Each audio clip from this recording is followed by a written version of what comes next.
अस्सलाम वालेकुम। आज मैं ख़त दीवानी के 3 लेटर्स आप लोगों को लिखना सिखाऊंगी।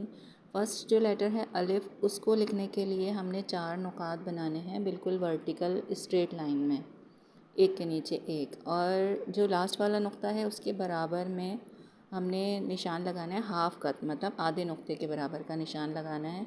और इसके बाद जो है वो एक बिल्कुल बारीक सी स्ट्रेट लाइन ड्रॉ करनी है इस तरीके से, ऊपर से नीचे की तरफ ऐसे।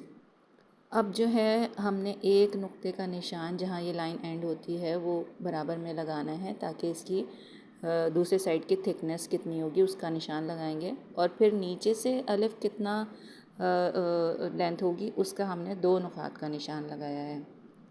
अब हम 90 डिग्री के एंगल पर कलम को इस तरीके से रख के नीचे की तरफ एक नुक्ते के बराबर से लेते हुए जाएंगे और नीचे की लाइन को टच करते हुए बिल्कुल जहाँ पॉइंट बारीक हो जाता है वहाँ से हमने इस तरीके से उसको मिला देना है।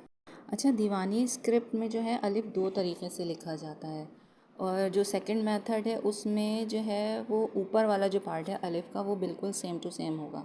जिस तरीके से मैंने पहले वाले अलिफ में 4 नुकात बनाए थे बिल्कुल वैसे ही 4 नुकात बनेंगे, बराबर में हाफ़ कट का निशान बनेगा, उसके बराबर में एक लाइन जैसे मैंने ऊपर बनाई थी सेम बिल्कुल वैसे इस तरह एक नुक्ता, और उसकी नीचे की लेंथ के लिए हमने 2 नुकात का निशान और एक इस तरीके से लाइन बनाई कि यहाँ तक अलिफ बनेगा।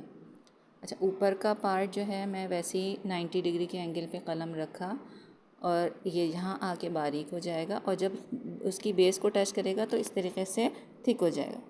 फिर हम कलम को ऊपर की तरफ लेके जाएंगे। अच्छा, मेरा जो कलम है उसका जो एंगल है वो ऊपर वाले नुक्ते की तरफ है, उसको नीचे ले जाते हुए हम बेस से मिला के इसको पूरा गोल कर देंगे। तो ये सेकंड टाइप ऑफ अलिफ है दीवानी में।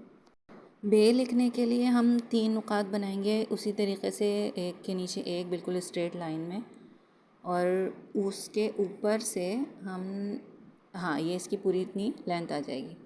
अब इसके ऊपर से हमने देखें कलम को मैंने 90 डिग्री के एंगल पे बिल्कुल स्ट्रेट रखा और उसको आगे बढ़ाते हुए और नीचे की तरफ लेके जाना है, और जो मैंने इसकी लेंथ की बेस बनाई थी वहाँ से उसको ऊपर की तरफ सर्कुलर मूवमेंट में लेके जाना है और एक दायरे की तरह इसको ऊपर से बारीक कर देना है इस तरीके से, ऐसे गोल बना देना है।